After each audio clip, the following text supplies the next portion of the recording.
Well, good evening, fans. Welcome in here on AudioSportsOnline.com. I'm Rob Kendall, along with our play-by-play man for the evening, Lex Zorn, coming to you a little bit delayed as the Plainfield JV Quakers set to take on the Greenwood JV Woodman. Greenwood delayed getting to Plainfield High School this evening, so still got about 8 minutes up on the clock before we begin. And Lex, should be an exciting evening of high school football.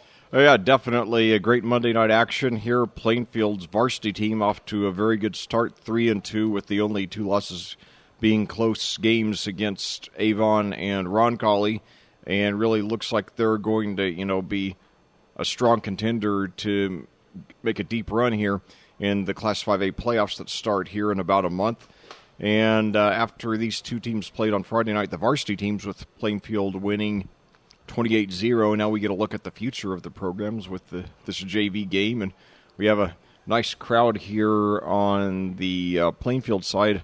Greenwood side, we don't have anybody over there yet, so I just wonder if maybe there's some kind of massive traffic jam coming up on 65 or 465. That's that caused the team to be late, but nevertheless, looking forward to the game. All right, well, let's go ahead and thank the sponsors that make all of our Plainfield football broadcasts possible this year, including Wicker Construction, the Beacon Sign Company, Gunnell and Kinnaman LLP, Dom Trucking, Elite Pro Painting, Jimmy John's, Pizza King Station Avon.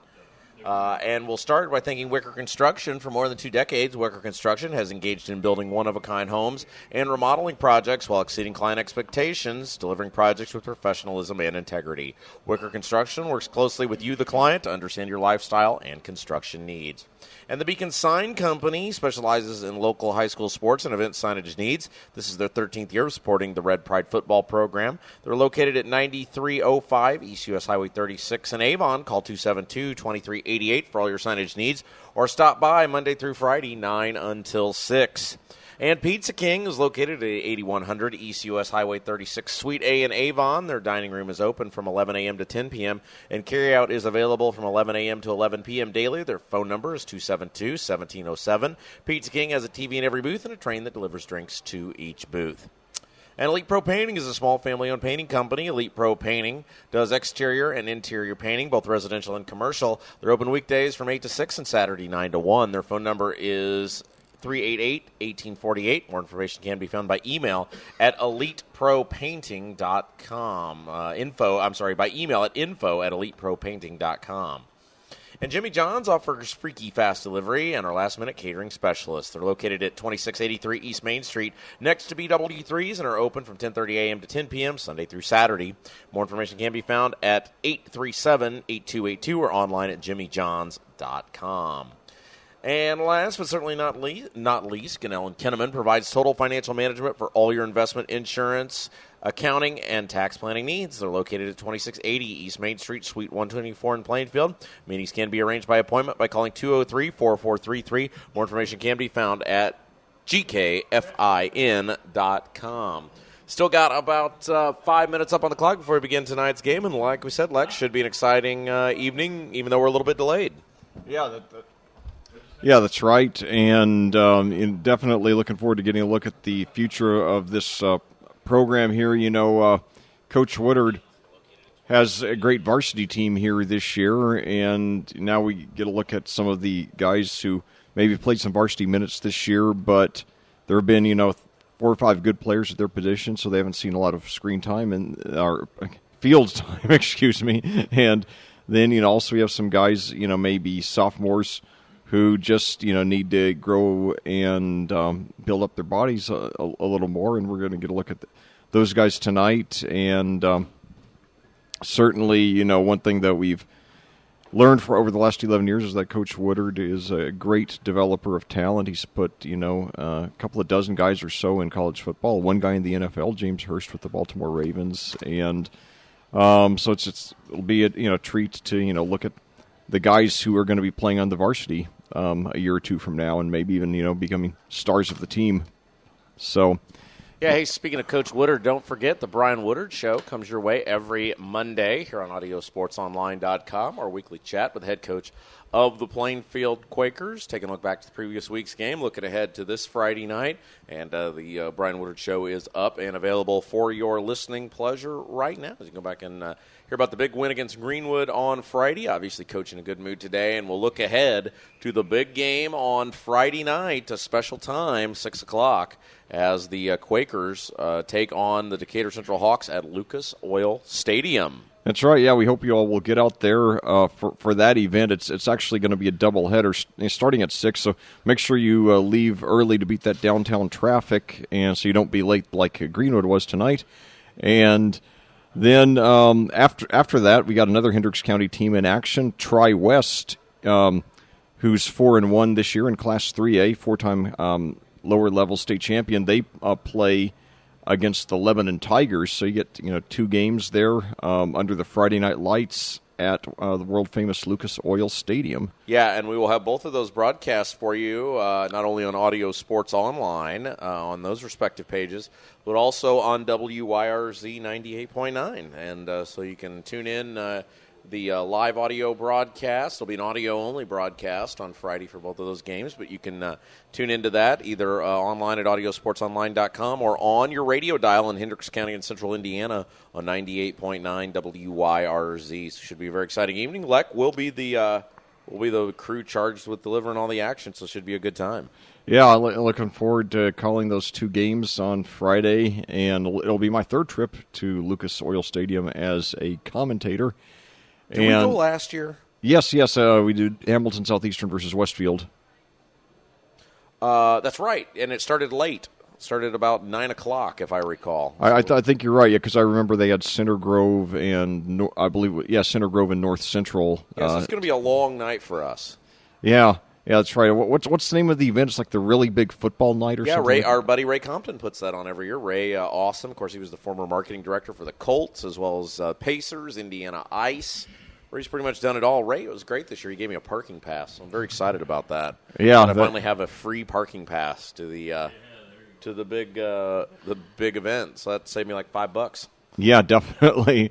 And so definitely be a real treat to be up there again. It'll be my 3rd time commentating at that great venue. Also did Decatur Central and Martinsville 3 years ago. And I'll tell you, on one hand, it's a pain to try to see the players from that far, from that distance. But at the same time, what can you say? It's such a thrill.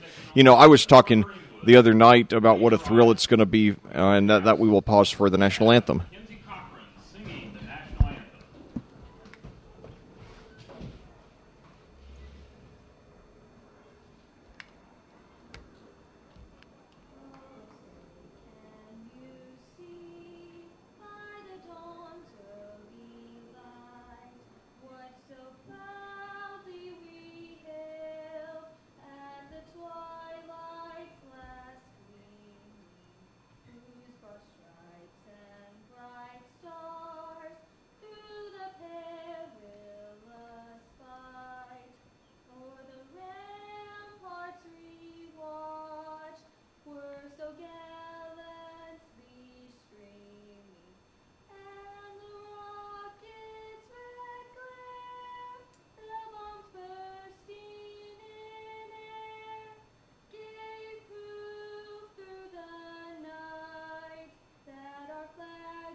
Well, that was interesting. The young lady who was singing the national anthem was just standing about 10 feet to my right, rather than being out on the field. So that I think that's a first for my 5-year commentary career.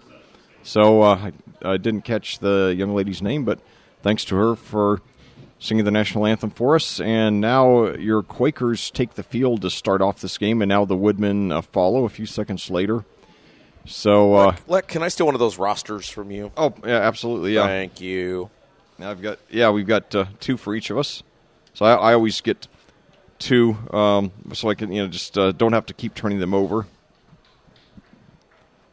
So now let's see. Every time I hear the national anthem, I always think that they should have Leslie Nielsen sing the national anthem. Yeah. Well, I'll tell you, when I watch those old Naked Gun movies, it sure looks different to see OJ now. Yeah, that's right. Yeah. It should be a very exciting night for high school football here, so we're glad you're with us, whether you're watching live or checking us out via the on-demand method after the fact. Thanks for tuning in to Plainfield Football here on AudioSportsOnline.com. I'm Rob Kendall. Your play-by-play announcer for the evening is Lex Zorn. Lex, have at it.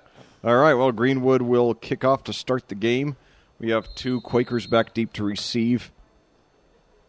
So it's a short kick. It bounces at the 35, and it's Greenwood takes it at the 33. The player kneels down. So only 1 second comes off the clock there. Yeah, and that was number 26, it looked like. Gage Henry for Plainfield getting on the ball there. Yes. So I'll tell you, though, Jim Abrahams, David Zucker's, Jerry Zucker, all the movies those guys did from Airplane on were just hilarious. All right, so I've got a feeling they're going to be a little loose with the clock here tonight, Lex, since we're starting about 20 minutes behind us. They've already actually started the clock. So these guys better go quick if they want to play tonight. Yep, so screen pass completed over to number 27, takes up to the 35, 40, breaks the tackle up to the 45, 50, and he gets into Greenwood territory to start off the game. A gain of about 20 yards there. So good start to the game for the Quakers. That was number 27, Logan Burden there on the reception. The play covers 19 yards. First down and 10 now for your Quakers. They're in the home red jerseys, white pants, white letters and numbers, red helmets. Greenwood in the road white jerseys, green helmets, green letters and numbers, green pants. Yeah, it looks like IU versus Michigan State.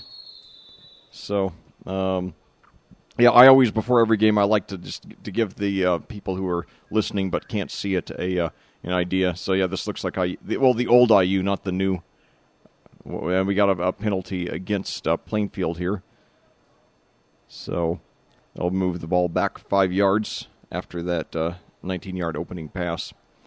So this looks like Plainfield looks like IU, Greenwood like Michigan State. So the other night when I commentated Western Boone, I couldn't think of a parallel because they have such an odd color scheme, which made it hard to read the numbers too. But anyway, lining up to the left for Plainfield now, we've got Mason Burgess and Gage Henry. Got another receiver out to the right now in motion, and he takes it on the handoff, number 19. And there, he's almost brought down for a loss, but he goes all the way over to the left side of the field and weaves his way up for about 3 or 4 yards. That was Cade Ritter there, the first rush of the game for the Quakers.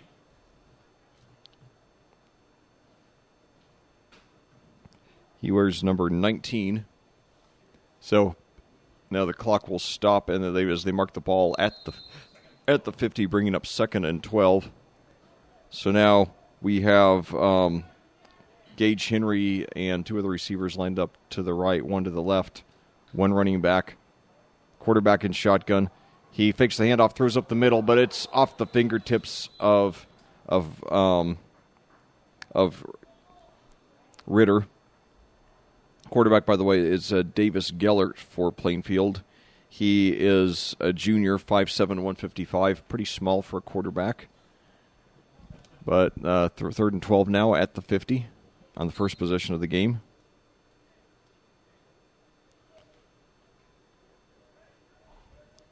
So Gellert is now 1 of 2 to start the game, so 3 receivers to the right, 1 to the left, 1 running back.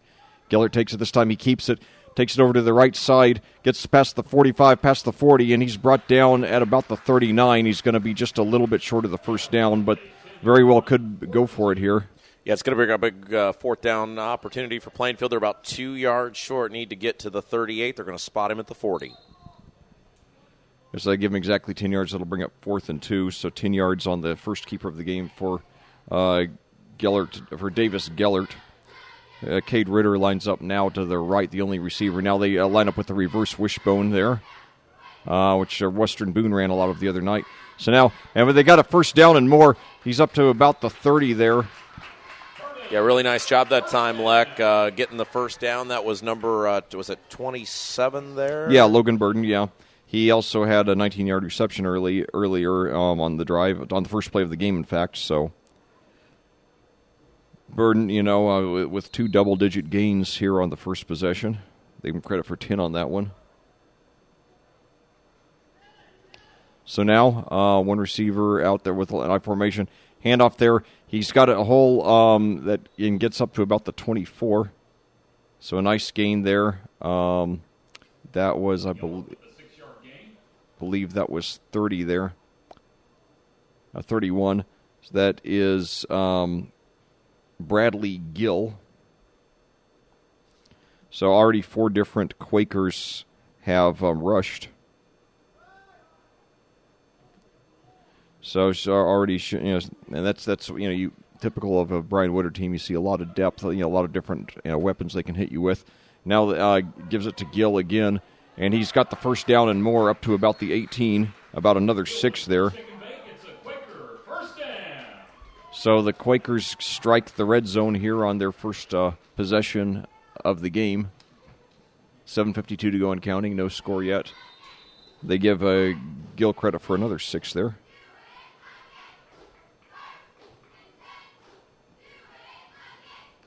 So now 2 receivers to the left, 1 to the right. 1 running back, handoff there and then he's brought down after a gain of about 3 or 4. That was Logan Burden. So that's the third time, and as they give Burden credit for 3 on that one, he had 10 on his first carry. So now 2 receivers to the left, 1 to the right. And now fakes the handoff, throws into the end zone, but it's incomplete over the head of the intended receiver, which I believe that was Mason Burgess there. So 1 of 3 through the air to start the game now for Davis Gellert. I keep on trying to say Gellert Davis. It's become such a trend in the last generation to give kids first names that traditionally have been last names. That still throws me off sometimes. So now Mason Burgess and Bobby Sterrett lined up to the right. Sterrett, I remember him from the basketball team.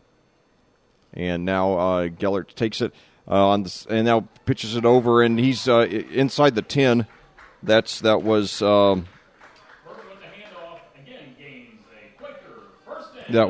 Burden again on the carry, so he gains about 10 there. So Logan Burden having a very good game to start off. Plainfield really doing a nice job on this opening drive, Leck. Yeah, very, very methodical. No huge plays. They're just, getting the clock done, chipping away a little at a time. So Mason Burgess now lines up to the left. He's the only wide receiver. They have 3 running backs now in a reverse wishbone formation. Now hands off again to Burden, who plows his way up close to the end zone. He's going to be about up to the 2. We talked with Brian Woodard on the coaches show today on the defensive side of things. His team has done a great job with their interior line play, the three guys with hands in the ground, and we're seeing on the offensive side of things here tonight, nice push up front early on for the Plainfield JV line. Yes, they've done a great job so far.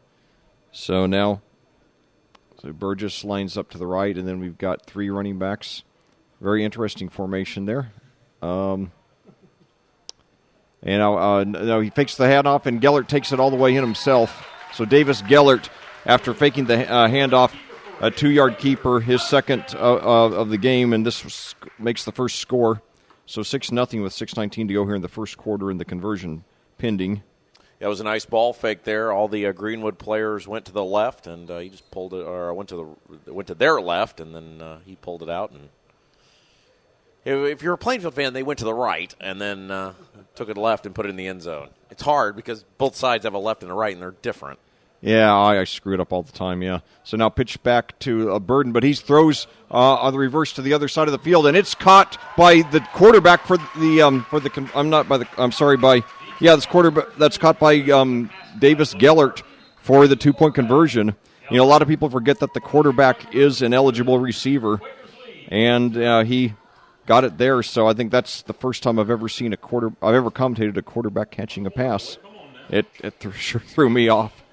But I actually saw a classic game the other day when Peyton Manning was at Tennessee, where they were playing Arkansas his senior year, and Peyton actually caught a pass on a trick play. So that probably the only pass he ever caught at any level of football. So it was fun to see. Yeah, I was going to say, I bet he didn't do that during his Colts career. I'm pretty sure he didn't. I'd have to look it up to make sure, but yeah, I would probably remember it if he did.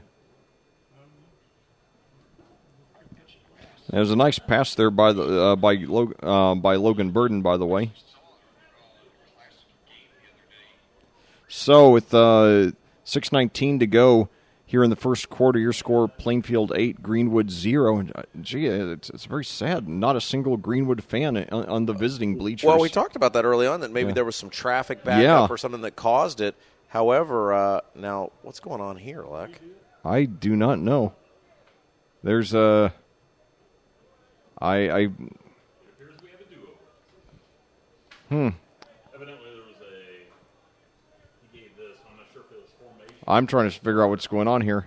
Apparently a penalty called on the Quakers, legal formation or a procedure penalty of some sort. If you're an official, you should probably not let the other team sprint to the sidelines and get their kick team out on the field before you let everybody know, because we certainly have a bird's eye view and saw no signal of any sort of penalty. However, apparently there was. Apparently, but I never saw a flag or anything. Yeah, same with me. Yeah, I saw it's. Certainly, it's faked me out. By the way, any word about whether Dawson Anderson's going to be back this Friday? Well, we talked with Coach about it on the show, and he may be back this week. He may not. Obviously, the play of Tavian Gadia has really encouraged them that they're going to take all, as there's a little end around. Cuts it back to the 5, to the 4, to the 2. Did he get it? Yes. He looks like he did. Touchdown. So now Mason Burgess running for the successful two-point conversion. Not quite as flashy as the pass to the quarterback, but the result's the same, 2 points, and it's still an 8-0 Plainfield lead.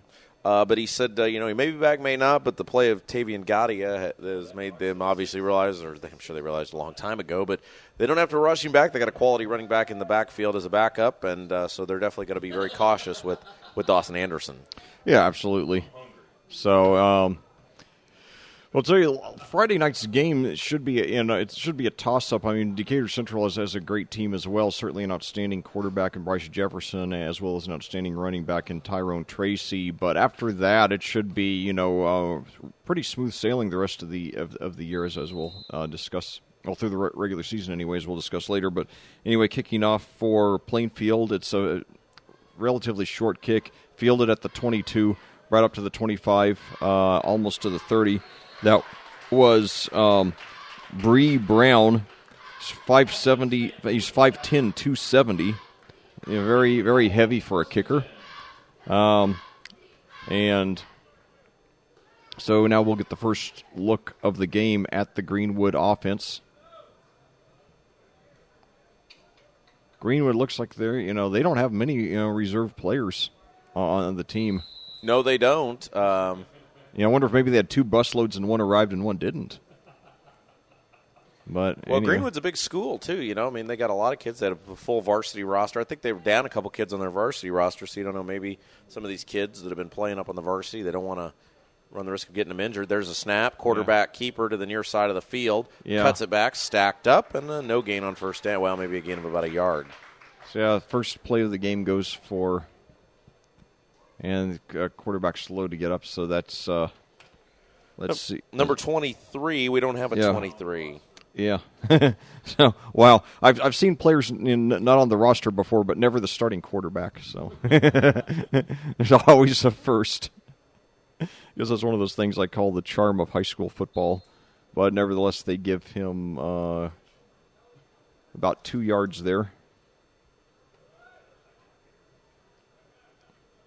So now one receiver to each side, 2 running backs, quarterback in shotgun. 5:10 to go. Plainfield leading 8-0 here in the first quarter. Monday Night Football here in Plainfield. And now we got the whistle, but not a flag, so I do not know what the issue is. Starting the quarterback, okay, Noah Compton is the quarterback for who's playing right now for Greenwood. I'm sorry, number 10. Seth Gallman, he's a junior, 6 feet, 175. Now he's going over to the sidelines for some instructions from the coaching staff. I'll tell you, Rob, I just counted 7 Woodmen who are on the bench now, who are players who are dressed. So, 11 are on the field, 7 are on the sideline. So more than half of the active players are actually on the field now. So now a run there by number 45. He gets maybe a yard or two out of it. That was Dylan Wheatley. He's a sophomore, 5'8", 190. They're going to mark it right at the 30.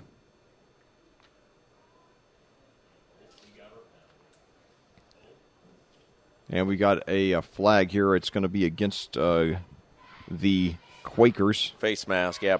Helmet to helmet. They are really calling that. They called that a couple times, I think, in the varsity game I did on Friday night for Plainfield. So really cracking down on that. I don't remember them calling that nearly as much in previous years. Yeah, it could sometimes, they're because of certain, maybe sometimes because of an injury or something like that. Some player getting seriously injured. Referees do make a special effort to crack down on certain things. So now a low snap, and Plainfield's got it. Yeah, nice job by your Quakers that time, Leck. That was number 22 for Plainfield, Brian Dom, falling on the football. Great effort that time, and first down and 10 Plainfield. Yes, the Quakers trying to take an early 2-possession lead here in the first quarter, 4:15 to go. They scored a touchdown in a very efficient, very methodical drive, as well as a successful 2-point conversion. Then Greenwood gets a first down on a penalty, but turns it over. So now lining up with Gage Henry out to the right. Gage Henry, a mere 5'5", 130. He is a sophomore, so they definitely need to bulk him up. And now we've got and now the Quakers take a timeout with 3:53 to go here in the first quarter and an 8-0 lead. That's the first timeout by either team. I'll tell you, I'm glad that they list the timeouts here on the scoreboard here at Plainfield. Out at Tri-West. I've been doing all the Tri-West games this season for the varsity, and they actually don't have timeouts listed on the scoreboard there, so that definitely makes my job easier when they do, like as is the case here at Plainfield. So now the Plainfield offense huddling with a couple of guys from the coaching staff there near the sideline, and trying to, like I said, take a 2-touchdown lead here. So now they return to the field here. And so I just really wonder if Greenwood has their entire squad here. Nevertheless, glad to have you with us here on audiosportsonline.com. We're hard to believe already midway through the regular season. Time flies when you're having fun. Yeah, this week, it'll be 2/3 of the way. Yeah, that's right. So now a handoff there. And now we're going to have a trick play. Pass down, and it's incomplete there. The intended receiver was Cade Ritter, and that ball was thrown there by, let's see, who was Tyler McCarty, number 16, who took it on the handoff and then threw deep. So Plainfield already, showing quite a bit of trickery here in the early going.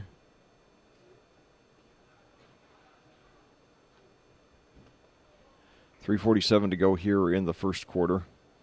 So now we've got Cade Ritter lined up to the left, and one receiver to the right, 2 running backs. And now we got a fake reverse. Yes, fake reverse, yes. And the running back, who is that? He takes it up about, that's 39. Yeah, Brady Ezel. Okay. Okay, that's Ezel's first game. So already we have 5 different Quakers who've carried the ball tonight.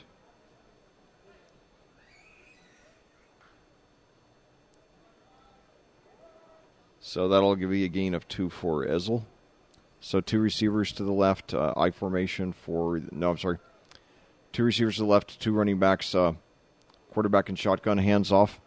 Takes it over to the 35-30, and he's going to be close to the first down. That was Bradley Gill there. It looks like he's going to be a little bit short, which means it'll bring up a 4th down and about 1. They are going to spot the ball at the 29. He needs to get to the 28. Yeah, they give him credit for 7 on that one. Gill, a very good start, 3 for 19 so far for the Quakers. So now we've got Ritter lined up to the left along with Burgess. We've got 2 running backs. Gellert hands off there to Gill, who has the first down and a few more. Yeah, nice job there. Went right up the middle. The Greenwood defenders were crashing down from the end. However, Plainfield going up the middle there, they were not in the line of fire.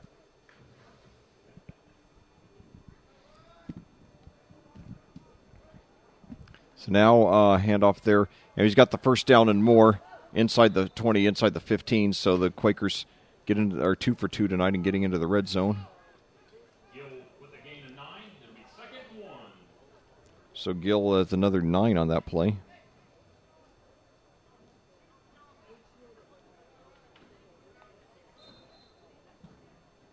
Now Gill gets it again. This time he goes inside the 5. He's almost down to the goal line.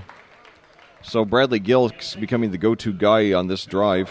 First and goal for the Quakers. Yeah, big hole right up the middle there that time, Leck. Again, the offensive line, as we mentioned on the first drive, doing a nice job for your Quakers tonight. So now another handoff to Gill, and he's into the end zone for a touchdown. So both Quaker touchdowns so far coming on 2-yard rushes. The first a keeper by Davis Gellert, the quarterback.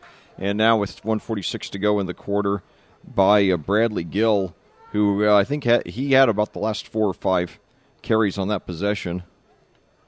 So now the Quakers with a 14-0 lead and the conversion pending.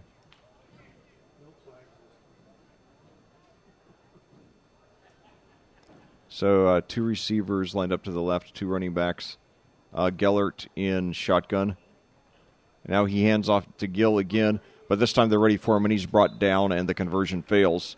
But with 1:46 to go in the first quarter, still a 14-0 lead for your Quakers over Greenwood here on audiosportsonline.com. It's a game that started about 15 or 20 minutes late because Greenfield was late arriving, and they do appear to be short-staffed, but nevertheless Plainfield giving a very, very solid, fundamentally sound performance. They've scored touchdowns relatively easily on each of their first 2 possessions. Greenwood fumbled the ball on their only possession. They got 1 first down, but only because of a penalty. So now, once again, we've got a kickoff there from Bree Brown. Probably the heaviest kicker I have ever commentated in my 5 years. His first kick went just shy of 40 yards.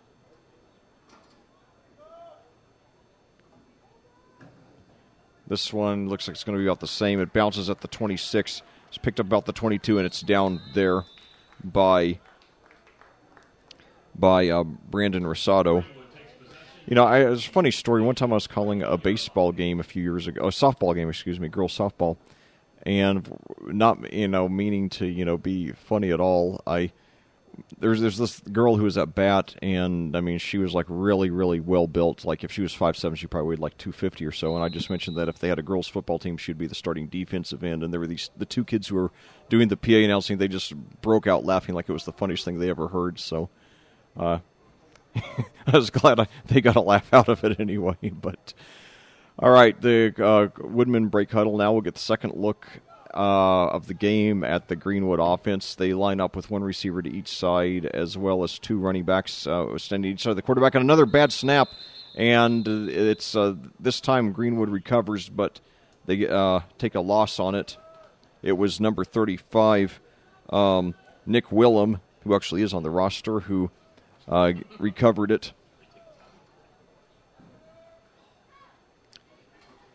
So Greenwood,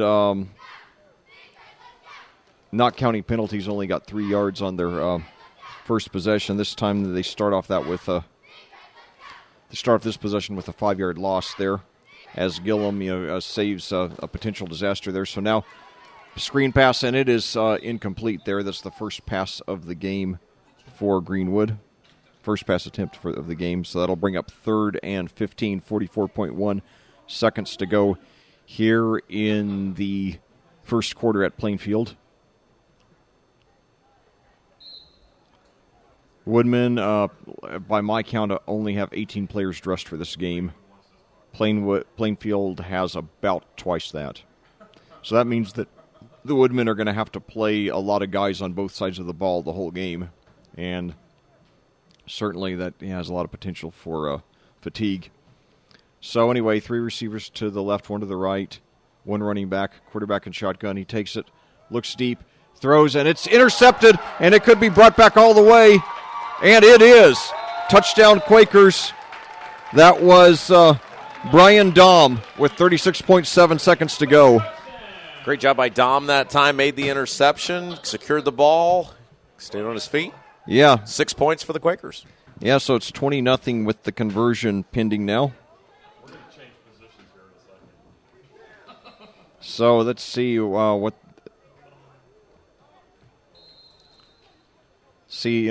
they do for the conversion this time. That was an 18-yard play there by Brian Dahm. It's always exciting to see a defensive touchdown. Now they're going to have to hurry to beat the play clock. They might have to 4, 3, 2, 1. They do get it off. Fakes the handoff there. Now Gellert throws into the end zone, and it's through the hands of, I believe that was McCarty. Nevertheless, 20-0 lead for your Quakers. The Quakers have attempted a 2-point conversion on all 3 touchdowns, and they lead 20-0 with 36.7 to go here in the first quarter at Plainfield. Yeah, near perfect first quarter for Plainfield, as you said, Leck. They're up 3 scores, 20-0. Yeah, so definitely, and by my count, minus 2 yards total offense for Greenwood here in the first half. They've turned it over both times. First, a lost fumble that resulted in a quick Quaker touchdown, and the second time an interception that was returned for another Quaker touchdown. So now Bree Brown on the kickoff here.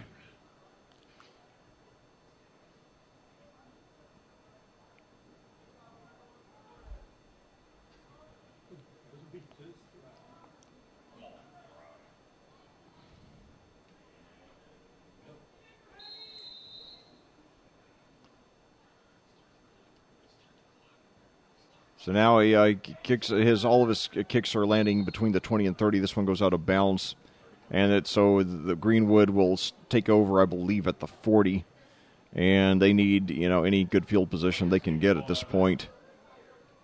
But definitely a very, very short-staffed Woodman team, and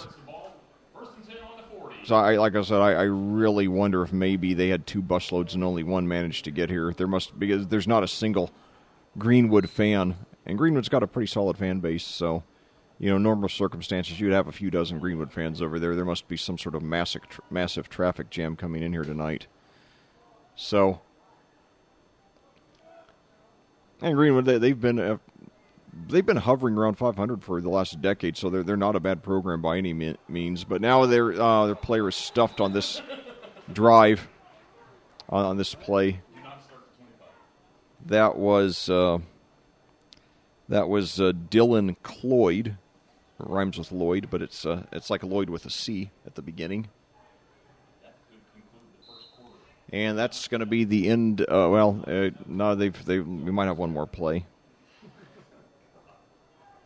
So they give Cloyd credit for -4 there. So now 2 receivers to the right, 2 running backs, but they let the clock run out. So we enter the second quarter here at Plainfield with your Quakers apparently on their way to a huge victory over the visiting Greenwood Woodmen by a score of 20-0.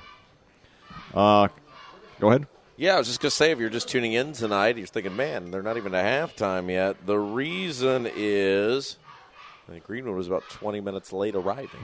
Yes. And we can only assume that they must have had a legitimate excuse because, like I've said a few times, there is not one Greenwood fan here tonight, not one. And so, our heart goes out to the Woodmen, and they do have a solid program. They just definitely not playing with a full deck tonight, and they'll have better days, I'm sure. But at the same time, definitely a lot of fun for the Quakers fans. They've scored on a touchdown on both possessions, and they even scored on one of Greenwood's possessions. And they've, so far, by my count, held the Woodmen to minus 6 yards of total offense. That's pretty impressive playing right there, Alec. That's pretty much a perfect first quarter of football. Yes, definitely, and certainly, as exciting as the present is of Plainfield football, there's also a lot to look forward to in the future. Well, we talked with Coach about that today. You think Gaudia is a sophomore. You've got Ben Slayton, who's a sophomore. Dawson Anderson's a junior. It's going to be an exciting couple of years for Plainfield. Yeah, absolutely. And, Woodard's still a young guy. And now a handoff that he's brought down again for a loss.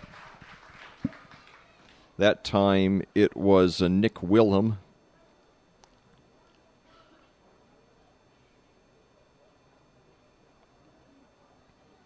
And he's brought down for no gains. That'll bring up another. They got him for a 3-yard loss. Excuse me. So it's been just about a perfect game so far for the Quakers. So another dreaded 3rd and long for Greenwood. First 2 times they turned it over. Let's see what they do this time. 2 receivers to each side now. 1 running back. High snap, but he gets it. Quarterback screen pass, and it is incomplete. But we got a flag there. It could be pass interference. There was a little contact. I couldn't tell from my vantage point if it was pass interference or not. But let's see. And looks like a couple of the officials are deliberating now, so we're waiting for the call. So yes, it is going to be against the Quakers. And that will move it up to the 42.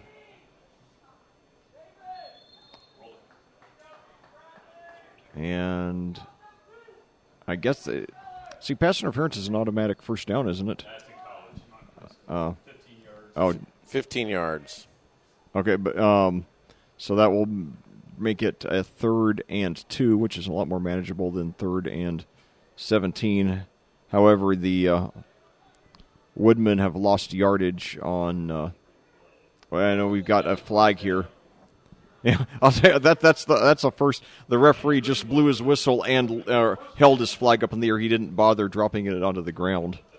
But nevertheless, it is going to go against Plainfield. So now 2 Quakers penalties give the Woodmen only their 2nd first down of the game. The first one came on a penalty as well. That'll advance it up to the Greenwood 47 with 8:41 to go here in the 2nd quarter at Plainfield. Yeah, as you said, it's been all Plainfield early on. 8:41 left to go here in the first half. Plainfield with a 3-touchdown lead. Keyshawn Mateka lining up to the left, wide receiver for the Woodmen now. Handoff there, and he's brought down. He's stuffed immediately. That was Willem again. They were right on top of him, and he's going to be brought down for a loss of about 3 or 4 yards. It's an excellent defense. I remember 2 years ago when the Quakers were hideously banged up. I mean, so much that their season should have been sponsored by a hospital. I mean, they had, about the most injuries I've ever seen any team have. But even then, that season, the most consistent aspect of their game was their rushing defense. That was good. And now the quarterback mishandles the snap and just falls on it for another loss. That's at least 3 bad snaps tonight for Greenwood. Well, another thing I mentioned, they only have 18 players. I mean, who knows? They probably have they're probably missing a lot of their starters as well. So clearly they are.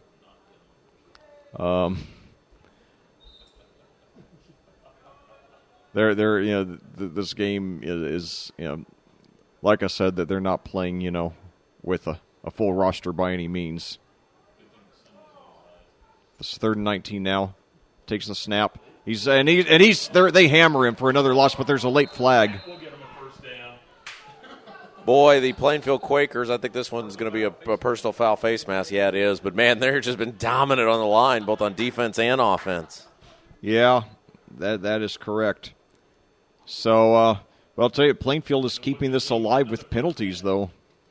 So the Woodmen have gotten 3 first downs all on penalties, and that is one thing that, that's the one thing that keeps this from being a perfect game for the Quakers. They have had a few too many penalties, and then, it is. So it's going to be. So let's see, they move it back up to the 46. 7:03 to go and counting here in the second quarter. Plainfield leading 20-0. 3 touchdowns in the first quarter. So now 3 receivers to the right, 1 to the left. Greenwood again with only 18 players by my count, and now we've got the play whistle dead before the snap. And the Woodmen take a timeout. Their first. Each team's taken 1 so far. 6:47 to go here in the first half at Plainfield.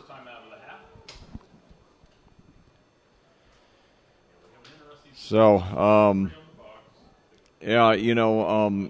I've heard, in 5 years of commentary, this has never happened, but I've heard, I think it's like if one team has a 50-point lead or more, they play with a running clock, where they just, don't stop it, except, I think, for change of possessions, and that's it. Like, they'll let it roll through, the clock roll through incomplete passes. And yeah, we had that years and years ago. I used to announce Hamilton Heights football, and they had a kid named Dustin Shear who ended up going to Wisconsin and play quarterback, had a couple other big-time college players. And, of course, they were playing a lot of smaller schools. Heights did back then, Western and schools like that. And they had a running clock for, no joke, it had to be half of their games during a regular season because they were winning by so much. So, yeah, you're right. Like, there is a time where they can just declare it a running clock, and it's sort of like the mercy rule there in Little League. Yeah. Rule. But, yeah, they can do that.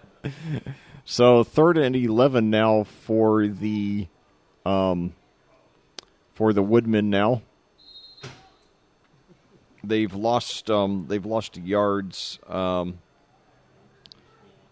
on the majority of their plays tonight, and now let's see. Now they're swarmed, and the quarterback is hammered again for a big loss. This time of about 8 yards, bringing up 4th and long. Yeah, this is odd, Leck, because while Plainfield did win that varsity football game 28-0, I mean, usually think of Plainfield and Greenwood being pretty evenly matched. Greenwood's got the better of several of the battles over the last couple of years, so you usually think of them a pretty evenly matched set of programs. Oh, yeah, they are. I mean, Greenwood, they're in Class 4A. They're typically around the middle of the pack in the Mid-State Conference. And they just, they win at least one sectional game more years than not. And then now they have a bad snap on the punt, and he's going to be brought down for a big loss unless he can get it away. And he throws a pass, and it's incomplete. So, actually, it saves him from a big loss. That was a heads-up play there by Josh Rugenstein.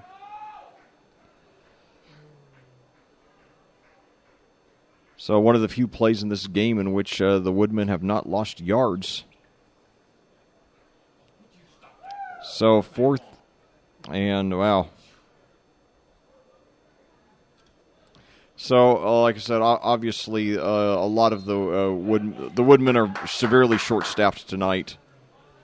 And so this really is more like a scrimmage than anything else for Plainfield. Sort of like, the annual red-white game. So now a pass there, and it's incomplete. Wow, it was a good pass, well thrown over to Brayton Vinger, number 32, who also a very good basketball player for the Quakers. A solid point guard, should be on the varsity squad this year. Yeah, he'd have been able to go to the distance that time. Like, he had a wide open field to run. But nevertheless, because now Brayton's father, Greg Vinger, played for Madison when I went there in the late 80s. He was a wide receiver as well. So now 3 receivers to the right, 1 to the left, 1 running back. Now a handoff to Vihinger, who takes it around the right side. He might have something here. He crosses the line of scrimmage up to 35, 30, 25. And so that's a nice run there by Vihinger. He got about a 12-yard rush there. Yeah, really, 12 yards. Really nice job, like you said, like getting able to get around the corner there and really lower the shoulder and go forward. Took a big hit, but got right up, and he's feeling a little bit, I think, as he runs off to the sidelines. He took a big hit. Yeah, and he's not a big guy either. He's 5'7", 140. So 2 receivers to the left, 1 to the right, 1 running back now. And now quarterback keeper takes it past the 20 inside up to about the 17. So I believe he's got the first down there. Davis Gellert has had a few good rushes tonight, including a touchdown in the first quarter.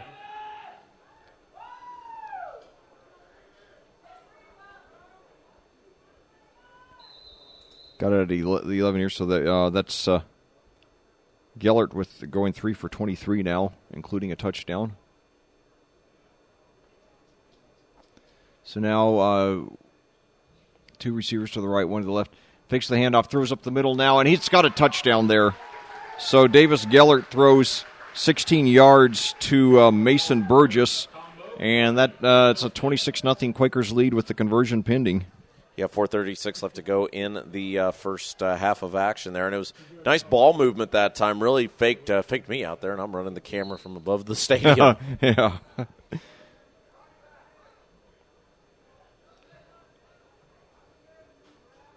So now let's see, they're going to go for the 2 again with 1 receiver to the left, 2 to the right. Gellert gets it and hands off, and he's going to be brought down. They hand it off to Logan Burden. And the Woodsman with a good stop. So 4:34 to go, and your Quakers on their way to an easy win against a very, very badly short-staffed Greenwood team, 26-0 here. And, to all the Greenwood fans listening, hang in there. You'll have better days. But the Plainfield fans, definitely a lot to look forward to in the future of this program.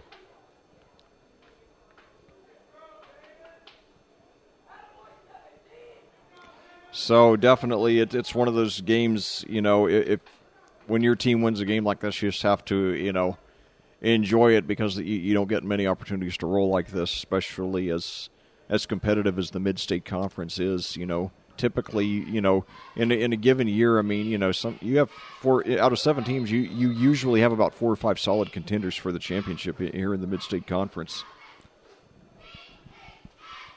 This year, it looks like really it's going to be between Plainfield and Decatur Central, the 2 teams that play Friday night at Lucas Oil Stadium. So now Greenwood returns up to the 30, and the receiver is swarmed there. 4:27 left to go in the first half. Now 26-0. Your Quakers lead it over the Greenwood Woodmen. Don't forget, if you want to get Coach Woodard's comments on the big win for the varsity on Friday night at Greenwood, check that out on the Brian Woodard Show, now posted on our broadcast page. And also a little bit of a preview through Friday night's big game at Lucas Oil Stadium. So now 2 receivers to each side for Greenwood, 2 running backs.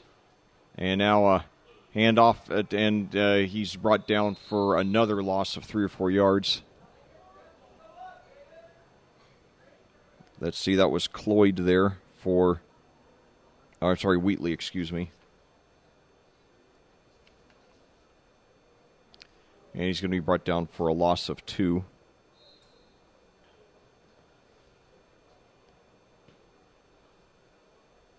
So now we've got, Keyshawn Matea out to the left now. He fakes the handoff by the quarterback. He throws a pass that's completed, but for a very short gain. Yeah, it makes it hard to move the ball when you're not really much of a threat to get the ball down the field. Yeah, Cloyd there got the reception. That's the first completion for Greenwood tonight. It goes only for 1 yard, however. 3rd down and 11 now, with 3 minutes left to go in the second quarter. So now 3rd and 11, another dreaded 3rd and long. They send 3 receivers out to the right, 1 to the left, 1 running back. Quarterback in shotgun. He screen pass, and it's deflected, though, and falls to the ground incomplete. So Plainfield's going to get it back. Like, good field position probably coming up here. Yeah.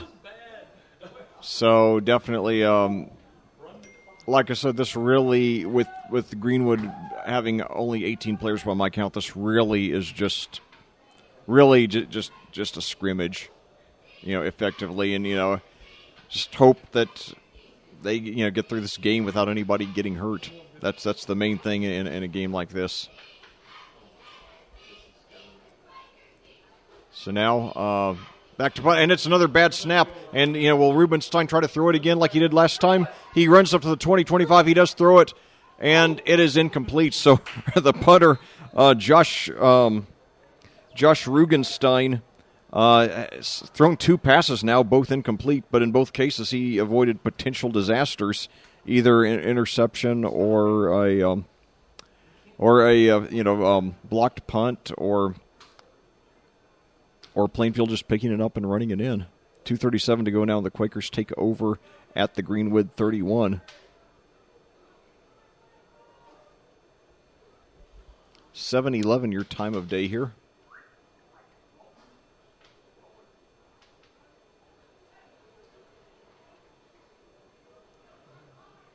So 2 receivers to the right, 1 to the left now. Davis Gellert, the quarterback, is in shotgun.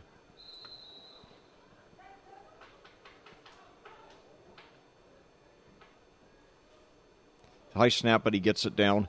And it throws a screen pass. He's got number 96 on the 35-30, 25-20, 15-10, and he goes all the way for the touchdown. So that was Austin Stanton there with it. And that will make it 32-0 with the conversion pending. I'm sorry, that was 96, not 95. That is Brandon Denbrook. With 2:14 to go in the quarter.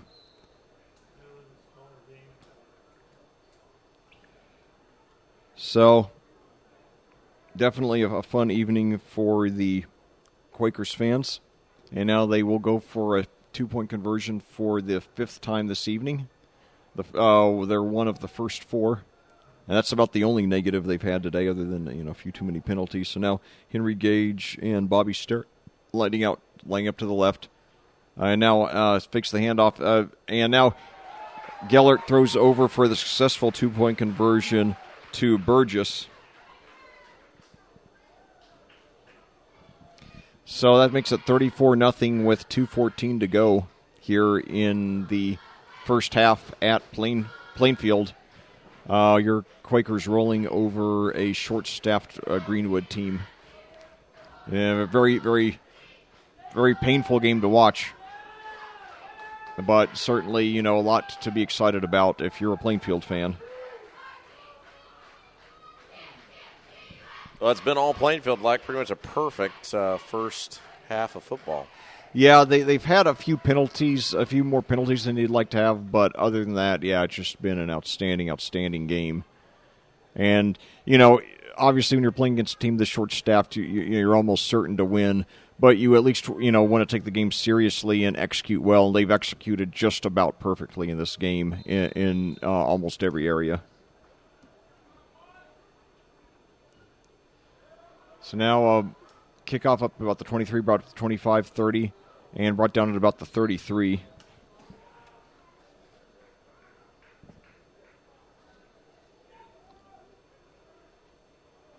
So, it's really... I wonder, how few players a team would have to have for the game to just be forfeited, Well, you'd assume if they have 11, yeah, you'd go out there and play. I mean, yeah, you just hope none of these kids get hurt. But yeah, it's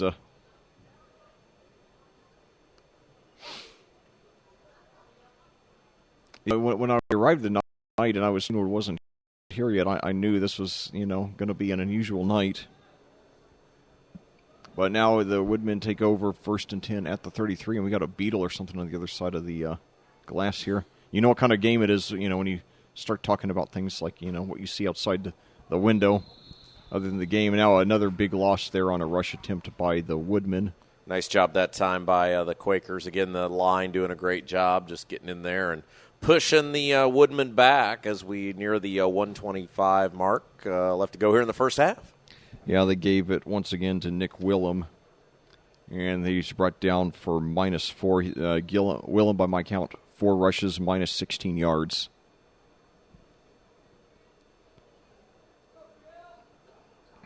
The leading rusher by my count is number 23, who has 1 rush for 2 yards, and his name isn't even on the roster. So 1 minute to go here, first half. 1 receiver at each side, 2 running backs. Quarterback in shotgun. He hands off. This time they actually get through for a decent gain. But they fumble, though, and Plainfield gets it. And they're going to rule him down by contact, even though he's still going. So, unfortunately for the Woodmen that time, one of the few positive gains they've had tonight, and it was a fumble. And Plainfield able to get it back. We'll see. Obviously, with the big lead, they may not look to score again. We'll see if they don't. Maybe have a little mercy here with 42 seconds left to go in the first half. Yeah, I think they might try to score here, but then just play their subs, and it'd be very conservative in the second half. But we'll see. The clock running now, 40 seconds to go here.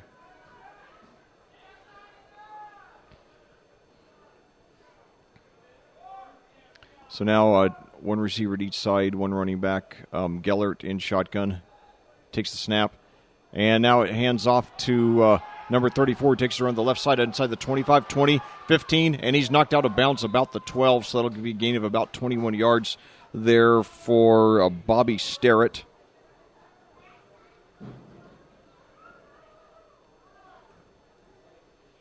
So I look forward to commentating Bobby Sterrett, Brayton Vinger, and a lot of the other Quakers on the basketball team starting in about 2 months. They will start the clock, and Plainfield not going to spend a timeout here, so this may be the final play of the first half. 7. No, they run 1 more. And now a keeper there, and he takes it all the way in for the touchdown with coming with 1, and they let the clock run down to 3 seconds left. So Davis Gellert with his second touchdown rush of the game. And it is now 40-0 Quakers with the conversion pending.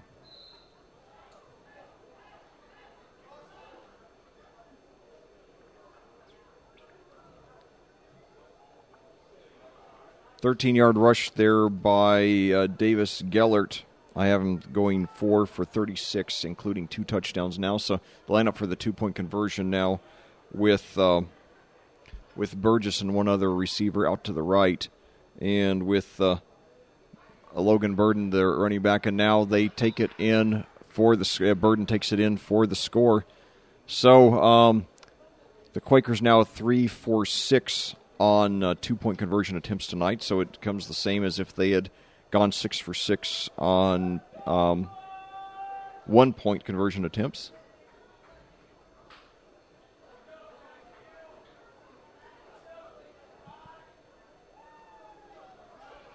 So now, 0.3 of a second left, the Quakers will kick off. And, I don't think anybody would complain if they just called this game off at the half, but we will have another 20 minutes to play after the... Yeah, we'll see what happens here. We talked about that running clock, we may see it in the second half. Yeah, and, I remember there was one game, hold that thought.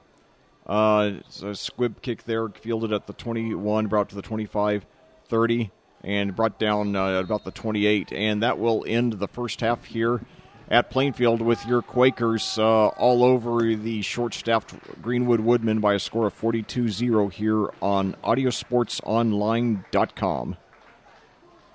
10-minute halftime coming up, and then, we'll take a break for some words from our sponsors, as well as, a first half recap and a little discussion about that big date that your Quakers have on Friday night at Lucas Oil Stadium with Decatur Central. So let's start off here with a scoring recap. There have been 3 touchdowns in each quarter with 6:19 to go. Davis Gellert, the starting quarterback, rushed 2 yards out. And Mason Burgess rushed in for the 2-point conversion, making the score 8-0.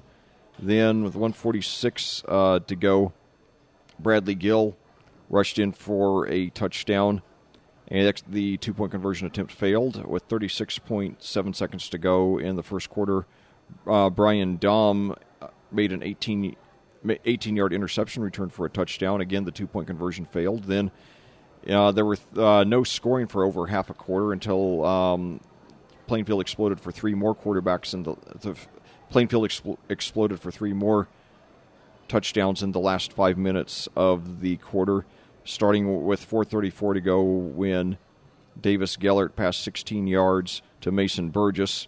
The two-point conversion attempt failed, making it 26-0. And then with 2:14 to go, Gellert passed 31 yards to Brandon Denbrook. This time the two-point conversion was successful with Gellert passing to Mason Burgess. And finally, with 0.3 of a second remaining in the quarter, Gellert scored on a 13-yard rush, and Logan Burden's two-point conversion on a rush brought us to our current score of 42-0. So look at the individual statistics for your Quakers. Davis Gellert has completed 2 of 5 passes for 35 yards and 2 touchdowns. Tyler McCarty has completed 0 of 1 passes. On receiving, Logan Burden has 1 for 19 and Mason Burgess 1 for 16, each of those receptions coming for a touchdown. And on the ground, Bradley Gill has rushed 7 times for 47 yards, followed by Davis Gellert, 3 for 36, Logan Burden, 4 for 26, Bobby Sterrett, 1 for 20, Brayton Vihinger, 1 for 11, Cade Ritter, 1 for 3, and Brady Ezel, 1 for 2. So now it's 7:25 to go here on the halftime clock. Now let's look ahead to the remainder of the Quakers varsity season. Plainfield last week, they were the 11th ranked team in Class 5A, almost certain to move into the top 10 in the new poll, which is due out, I believe, today or tomorrow. And, last night they went down to Greenwood and beat the Woodmen by a score of 28-0. And keep in mind, the Woodmen entered that game 4-0 and ranked number 9 in Class 4A. And, have generally been a solid, program that's hovered around 500 consistently for the last decade. And it just got to the sectional championship game last year. So definitely a very impressive win. And I think as impressive as Plainfield has been in victory this season, you also have to look at how impressive they've been in defeat. Their 2 losses came by 4 points to Class 6A Avon, who just last year got all the way to the semi-state, losing by 1 point to eventual state champion Center Grove. And then a week ago Friday, the Quakers lost 7-0 to 8-time state champion Roncalli. So certainly, their only losses have come against real heavyweight powerhouses. And the rest of the season, they have 4 games left, only one of them here at Plainfield, although hopefully they'll have, 2 or 3 home playoff games as well. This Friday, as Rob and I said earlier, the Quakers will be out at Lucas Oil Stadium to play the always tough Decatur Central Hawks, especially always tough offensively. Under Coach Justin Dixon, the Hawks always were a juggernaut on offense, put a lot of guys into major college ball. Tommy Stevens, now at Penn State, is one who comes to mind, as well as Lucas McNeil, now down at Louisville, who had that sensational win over Florida State last Friday. And so Hey, Leck, let's go ahead and thank a couple of our sponsors here. We still got 5 minutes left to go at halftime. More than 2 decades, Wicker Construction is engaged in building one-of-a-kind homes and remodeling projects while exceeding client expectations, delivering projects with professionalism and integrity. Wicker Construction works closely with you, the client, to understand your lifestyle and construction needs. And the Beacon Sign Company specializes in local high school sports and event signage needs. This is their 13th year of supporting the Red Pride football program. They're located at 9305 East U.S. Highway 36 in Avon. Call 272 2388 for all your signage needs, or stop by Monday through Friday, 9 to 6. And Pizza King is located at 8100 East US Highway 36, Suite A in Avon. Their dining room is open 11 a.m. to 10 p.m., and carryout is available from 11 a.m. to 11 p.m. daily. The phone number is 272-1707. Pizza King has a TV in every booth and a train that delivers drinks to each booth. And Elite Pro Painting is a small family-owned painting company. Elite Pro Painting does exterior and interior painting, both residential and commercial. They're open weekdays from 8 to 6 and Saturday 9 to 1. Their phone number is 388-1848. More information can be found by email at info@elitepropainting.com. And Jimmy John's offers Freaky Fast delivery and our last-minute catering specialists. They're located at 2683 East Main Street next to BW3s and open from 10:30 a.m. to 10 p.m. Sunday through Saturday. More information can be found at 837-8282 or online at jimmyjohns.com. And Kendall and Kinnaman provides total financial management for all your investment, insurance, accounting, and tax planning needs. They're located at 2680 East Main Street, Suite 124 in Plainfield. Meetings can be arranged by appointment or by calling 203-4433. More information can be found at gkfin.com. Lek, back to you. Yeah, well, thanks, Rob. And thanks to our sponsors as well. And now we have 3:26 to go here in the halftime here at Plainfield, with your Quakers rolling to an easy win over the badly understaffed Greenwood Woodmen by a score of 42-0. And getting back to our preview to Friday night, again, Decatur Central has a very strong program. They have been one of Plainfield's main rivals. The two schools separated by a mere 8 miles apart here. And so they're not only geographic rivals, but conference rivals as well. And, now because Plainfield moved last season from Class 4A to Class 5A, the two schools now play in the same sectional.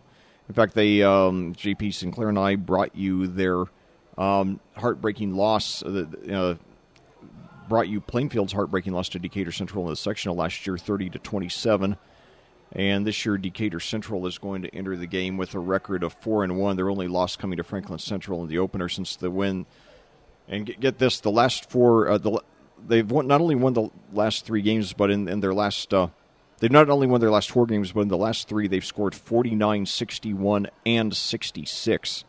So, definitely we should have a fireworks display there on Friday night. And also keep in mind that Lebanon, who plays in the second half of the doubleheader against Tri-West, scored 76 points in their last game.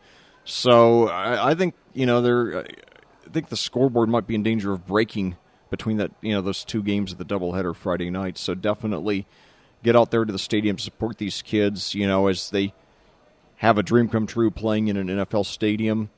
And also seeing 2 exciting, games in which we should, have a lot of offensive pyrotechnics. And, of course, hopefully it won't be the last time that we see the Quakers at Lucas Oil Stadium this year. We hope to also be there covering them the night before Thanksgiving if they manage to make it to the Class 5A state championship. And, in the sectional that they're in, they're in sectional 13. Really, it's a 2-team sectional. It's really a toss-up between Plainfield and Decatur Central. The other 2 teams in the sectional are Zionsville and Arsenal Tech, neither of whom are the caliber of Plainfield and Decatur Central. So, it's, you can be about 90-95% certain that either Plainfield or Decatur Central will win that sectional, which will put them in the final 8, and therefore need only 2 more wins to get to that state championship game the night before Thanksgiving. So after that, then a week from Friday, Plainfield will go back on the road, this time to Franklin, to play the Grizzly Cubs, another mid-state conference rival. The Franklin enters this game with a record of Franklin has a record of 1-4, with their only win so far coming against 0-5 Martinsville. Then the Quakers return home for Senior Day on October 7th versus Whiteland, who has a record of 2-3. And especially hope you all will get out here for that one to, give these seniors a nice farewell. Hopefully it won't be their last home game, because, it's very possible that the Quakers could have 2 or 3 home playoff games.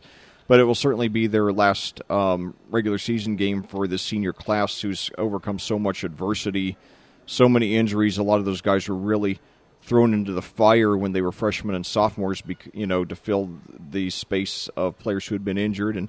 But it's made them tougher for the long stretch. And then finally, on the last regular season game is October the 14th at Martinsville, and it's only about a 30-minute drive southwest of here. Of course, alma mater of the great John Wooden. So try to get that down there to that one if you can as well. And then, of course, the playoffs beyond that, and we'll know the matchups there in about 2 or 3 weeks. So now, time to start the second half here at Plainfield with your Quakers on top of Greenwood 42-0. Like, I think they said they're going to go with the running clock. Yeah, they might as well. So now Bree Brown, who's consistently kicked his kickoffs have consistently gone around 35 or 40 yards tonight.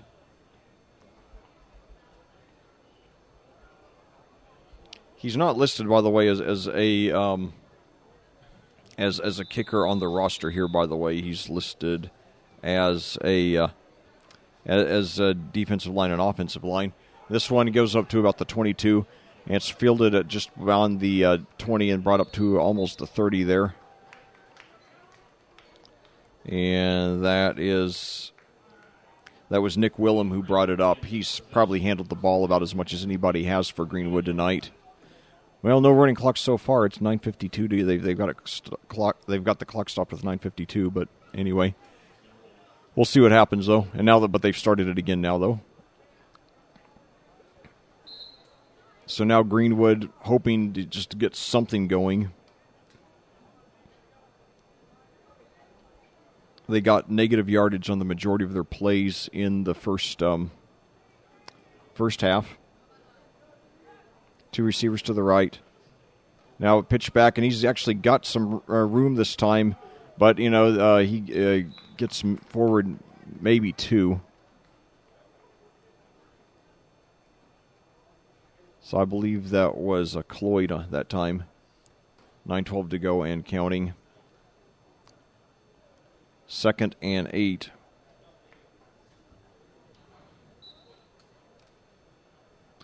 So now the Woodmen line up again. Just trying to get through this and move on to bigger and better things. And this time he's brought up. This time the rusher gets up for about 2 yards. That was William. Let's see, who was that? I could not tell.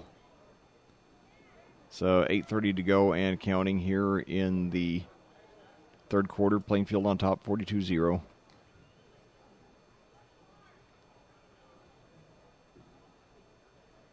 It's been a thoroughly dominating performance in every sense of the word by the Quakers against the Greenwood, who's playing with only about 18 guys dressed.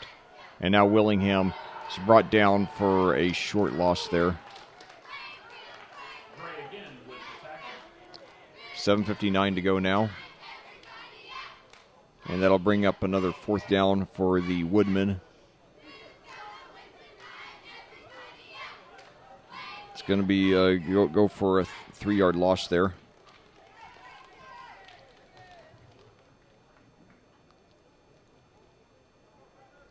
$7:37 to go here at Plainfield. 12 seconds to go, and the Woodmen still have not broken huddle. Now they finally do. They hurry up to the line. 6, 5, 4, 3, 2, 1. I don't know if they're going to get it off. They don't. So that'll be a they're letting it go. Oh, and there's a false start, but yeah. They're not going to let that one go. Yeah. They were trying to help. Yeah, and now the clock still continues to run, so we are on a running clock here. And you don't want to speculate, but you got to wonder if there's something going on with the Greenwood, like almost program or something, because Greenwood has had such a long, storied football history, and their varsity team was undefeated coming into Friday night. Yeah, ranked number 9 in Class 4A. Yeah, so you just got to wonder if there's something going on. I mean, there are now 2 fans in the Greenwood section. Well, I admire their perseverance, and maybe they. My guess, I guess it'll be interesting. And now the line drive punt that was went off his foot the wrong way. And that just really sums up the whole evening for the Quakers. It was just a net punt of about 5 yards there. So this is one of those games where, you just want to forget it, and hopefully 20 years from now these Greenwood kids will be able to think back to this evening and laugh. I hope. And I'm sure they'll have better days ahead of them. And this is not indicative of the kind of program Greenwood is. I've seen Greenwood play in person a few times over the years, and they are always they're not a dominant program by any means, but they're always competitive. Yeah, I mean, it's just odd with the team that, as you said, Cody last Friday was ranked number 9 in the state on the varsity level. Yeah. And there's a lot of kids that are really interested in football to just be struggling like this and have a lack of the lack of parental participation is what's really, really odd. I've got to think there must be some sort of massive traffic jam or something. I mean, because, Greenwood does have a solid fan base.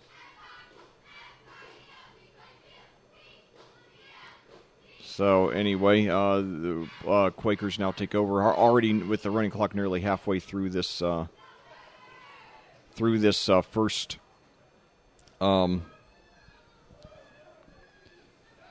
almost halfway through this third quarter here. And now a handoff to Gill, who breaks through this time, and he goes all the way for the touchdown, 31 yards.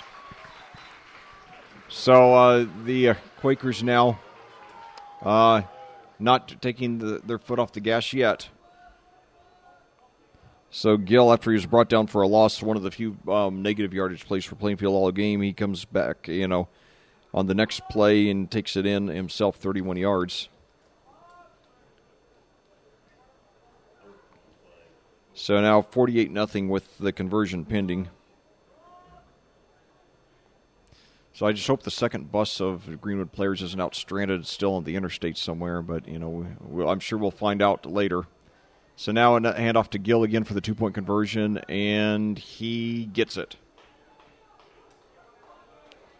So 50-0 your score now, 4:08 to go here in the third quarter, with the clock mercifully still running. Now down to 4 minutes already. Ironically, Leck, with that running clock, we'll get out of here about the same time we normally do. It should be right there before 8 o'clock. So it's all going to end up right where it normally does. Yeah. And that means we'll need to make sure and thank all of our sponsors one more time. Yeah, I think that would be a good idea.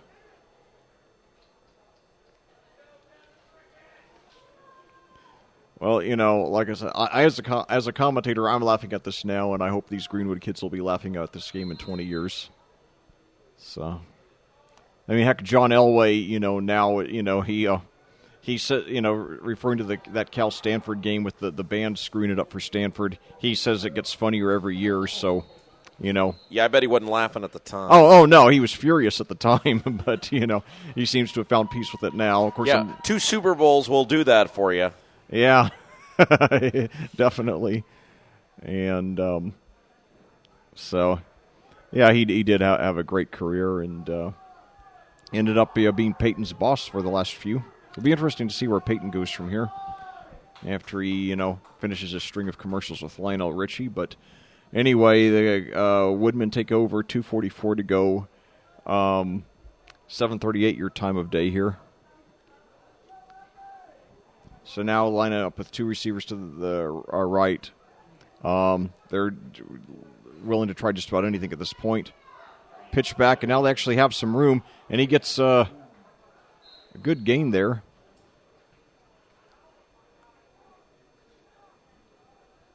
Greenwood with a nice gainer. So I couldn't tell who got that for Greenwood. But they give him credit for 9. So now 1 receiver to each side, 2 minutes to go and counting, So the mercy rule is in effect. So 1 receiver to each side, and now a handoff there. And they've got a first down now for one of the... And no, he went back to get extra yards, and it's going to be brought down short of the first. Yeah, so it'll bring up third down. He actually had the first down and then ran backwards. Yeah, and I'll tell you, Greenwood does not earned a first down tonight. Their first downs have all come on penalties.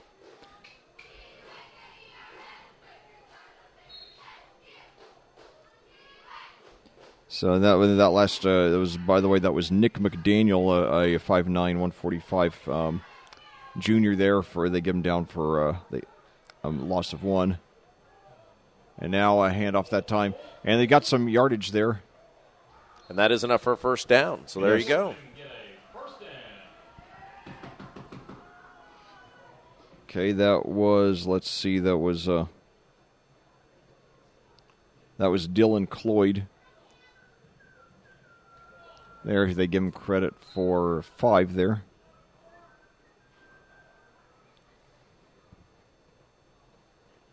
.39 seconds to go in the, this is the first time I've ever commentated a game with a running clock, and I knew it would make a difference. I didn't think it would make this much of a difference. Yeah, like I said, we're actually going to get done right about the time we normally do, even though we had a 20-minute delay. Yep, that's right. So, all right, so now another decent rush there by Greenwood, and that will likely end the quarter. There's a rush there by Nick McDaniel. Yeah, hey, let's go ahead and thank our sponsors Yeah. again, even though we're going to have this running clock. We want to go ahead and get those on. For more than 2 decades, Wicker Construction has engaged in building one-of-a-kind homes and remodeling projects while exceeding client expectations, delivering projects with professionalism and integrity. Wicker Construction works closely with you, the client, to understand your lifestyle and construction needs. And the Beacon Sign Company specializes in local high school sports and event signage needs. This is their 13th year of supporting the Red Pride football program. They're located at 9305 East U.S. Highway 36 in Avon. Call 272-2388 for all your signage needs, or stop by Monday through Friday from 9 until 6. And Pizza King is located at 8100 East U.S. Highway 36, Suite A in Avon. Their dining room is open from 11 to 10, and carryout is available from 11 to 11 daily. Their phone number is 272-1707. Pizza King has a TV in every booth and a train that delivers drinks to each booth. And Elite Pro Painting is a small family-owned painting company. Elite Pro Painting does exterior and interior painting, both residential and commercial. They're open weekdays from 8 to 6 and Saturday 9 to 1. Their phone number is 388-1848. More information can be found by email at info@elitepropainting.com. And Jimmy John's offers Freaky Fast Delivery and our last-minute catering specialists. They're located at 2683 East Main Street, next to BW3s, and open from 10:30 to 10 Sunday through Saturday. More information can be found at 837-8282 or online at jimmyjohns.com. And Kendall Kinneman provides total financial management for all your investment, insurance, accounting, and tax planning needs. They're located at 2680 East Main Street, Suite 124 in Plainfield. Meetings can be arranged by appointment by calling 203-4433. More information can be found at gkfin.com. Lek? Well, we just had the biggest offensive play of the game for the Woodmen by Nick Gillum, who's been brought down for losses several times. That play, he actually got 15 yards, and that was the first earned first down of the game for the Woodmen.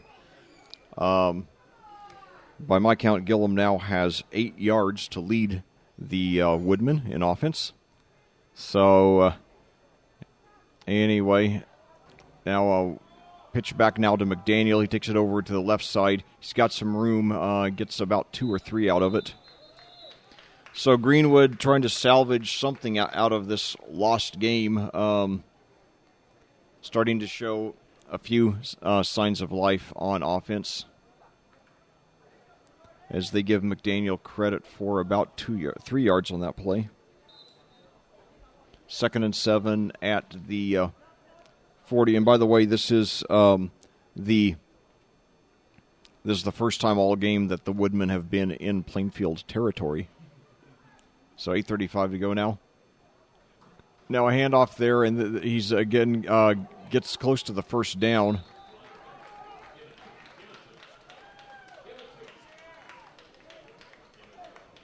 That was Cloyd that time. It's going to be 3rd and short with 8:11 to go. No, they're giving the first. Yeah, they're going to give him the first down. So Greenwood, nice job getting a couple first downs here on this drive. So Cloyd has had a couple of decent runs here in the second half. So now one receiver to each side, one running back to each side of the quarterback, 7:50 to go and counting with the running clock. And now hand off there to Willem, who plows his way forward for about 3. And Craig with the tackle. We're playing with a running clock. We don't know what the situation is, but Greenwood showing up with only about 18 players and 2 fans. So it has been a painful game to commentate, but at the same time, if you're a Plainfield fan, they have executed extremely well, almost without exception, tonight. And so definitely hope you all will join us at Lucas Oil Stadium this Friday night at this special start time of 6 p.m. So make sure you try to get off work an hour earlier, so if that's what it takes to get downtown in time. So Cloyd again with a gain of about 2. 6:50 to go now. They have Cloyd credit for 1 there.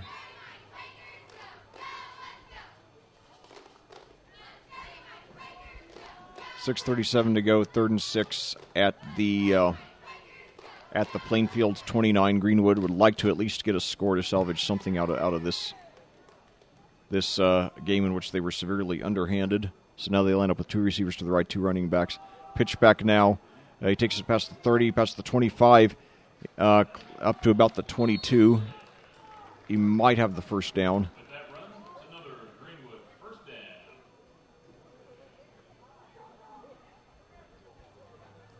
So 6:04 to go now, and they do give him credit for the first on that one for a gain of 7. I think that was McDaniel, the ball carrier. So now 2 receivers to the left, 2 running backs. Quarterback and shotgun, 5:43 to go. Pitch back now to McDaniel. He's got some room on the left side. Takes it past the 20, 15, and he might have the first down. 5:31 to go. So McDaniel's showing some promise here on this last drive, which very well could be the last possession that the Woodmen will have all game. Again, we've been playing the second half, with the running clock. And they give McDaniel credit for 9 on that one. It's 21 yards on 6 carries by my count, which leads the Woodmen in offense. And most of the positive yardage for the Woodmen has been in this fourth quarter, by the way. In fact, I think this drive, because the running clock this drive has consumed the entire quarter. So he might very well have Plainfield not even have a fourth quarter possession. So now, finally, they get inside the 10. Greenwood does. That'll bring up about 2nd and 5.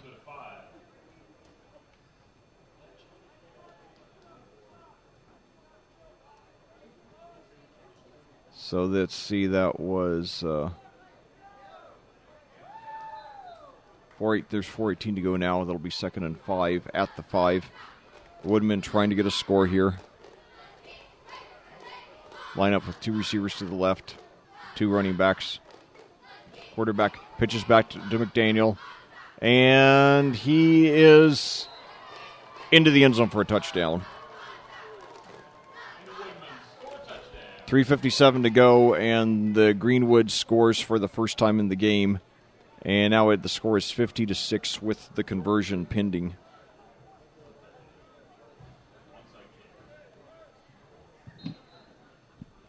Well, it's been so I'll tell you, obviously, there's no fun in losing by this margin, but Greenwood, you got to feel at least a little better now that you did get some points on the board. Yeah, absolutely. And they did stop the clock. Yes. You guys supposed to be doing that? Old habits die hard here. But now this 2-point conversion throws it in the end zone, and it is overthrown. So we might have got them in trouble with the officials. their pay will be docked, no doubt. It's been one of those games. Yeah, but hey, we'll remind everybody whether you're watching us live on the podcast or live or on the podcast, don't forget we will be at Lucas Oil Stadium coming up Friday night. Game starts at 6. We'll have the pregame show begin for you at 5:30, and that game will also be simulcast on WYRZ 98.9. So a couple different ways you can listen. You can listen, of course, on the Audio Sports Online Plainfield broadcast page, or if you're out and about in your car or in your home, tune in to 98.9 WYRZ. Leck and I will have the call of all the action. Yeah, and don't try to get there early enough to see the start of the Plainfield-Decatur Central game. Again, it's at 6 o'clock. And also stay for the nightcap, which is Tri-West, four-time state champion here in Hendricks County against Lebanon. The Tigers, who not only entered the game with, I believe, a record of 4-1, but also they scored, they are 4-1, as is Tri-West. Also, and keep in mind that Lebanon scored a whopping 76 points in their last game last Friday and a huge win over the Frankfurt Hot Dogs. So, yeah, I'm looking forward to calling that. Like, that'll be my first Tri-West game of the year, and I'm glad you'll be there with me to provide your insight. Yeah, I've done all of Tri-West games so far this season. So, yeah, they are a very exciting, balanced, and fundamentally sound team, and they're going to be contenders for the Class 3A state championship again. So now Plainfield, for the first time in the quarter, will have the ball, but I think they're just one or two kneel downs away from putting this thing away. Each team has their full slate of 3 timeouts, but if I were a betting man, which I'm not, I would bet every cent I have that none of the timeouts will be used. Yeah, and again, I want to thank everybody for tuning in tonight. We'll have a very abbreviated post-game show for you. Obviously, it's going to be a nice win for Plainfield. Don't forget, if you've tuned us in live tonight, you can go back and check out the podcast. This broadcast should have it up here in a couple hours. You can go back and listen anytime you want or watch anytime you want for this nice Avon JV victory. And I believe our next game, Leck, we're going to be at Decatur Central High School for the JV coming up on Saturday morning. That is scheduled to be a tape-delayed broadcast. We're going to inquire about the internet situation out there. And if they've still got high-speed internet, maybe we'll have it on live for folks. And, Rob, check out across the field. The 2 Greenwood fans are now filing out. Yeah, I noticed that they were there. So, yeah, something's going on. There's also another gentleman standing on the sidelines. Maybe just a bad traffic day or something, because that's pretty unusual for Greenwood High School not to have more fans out there. Oh, yeah, and now we've got a decent run there. I couldn't tell who it was. And he almost got a first down in what could be the last play of the game. Yeah, Leck, we'll go ahead and wrap things up here as we got 30 seconds to go in the contest. We get your final thoughts on tonight's big win for Plainfield. It was a near perfect game. They get about, if I were a teacher giving them a score, I'd say I'd give about 98 of 100. Had a couple of unnecessary penalties in the first half, but other than that, and they got a horse collar tackle there, and the player's furious. But yeah, that was Brandon Denbrook there, and that will be the last play of the game. So, yeah, outstanding win for the Quakers. My heart goes out to the Woodmen. I hate to see a team, in the kind of underhanded situation. My guess, like I said, is that they had 2 busloads of kids, and one of them wasn't able to make it for traffic or whatever reason. But, they have a good program. They'll have better days. They're consistently in the middle of the Mid-State Conference. They entered last Friday's varsity game with a 4-0 record and ranked number 9 in Class 4A. So, I look, forward to them having many full-slated days ahead of them. But, you got to be excited about the way the Quakers took the game seriously. They didn't give a half-hearted effort, and they just went out and rolled and, did things the right way. So, look forward to having a lot of these kids on the varsity squad in a year or two and providing, a continued bright future for Plainfield football. All right, we'll talk to you Friday night for a big varsity action against Decatur Central. For Leck Zorn, I'm Rob Kendall saying have yourself a great evening. Good night.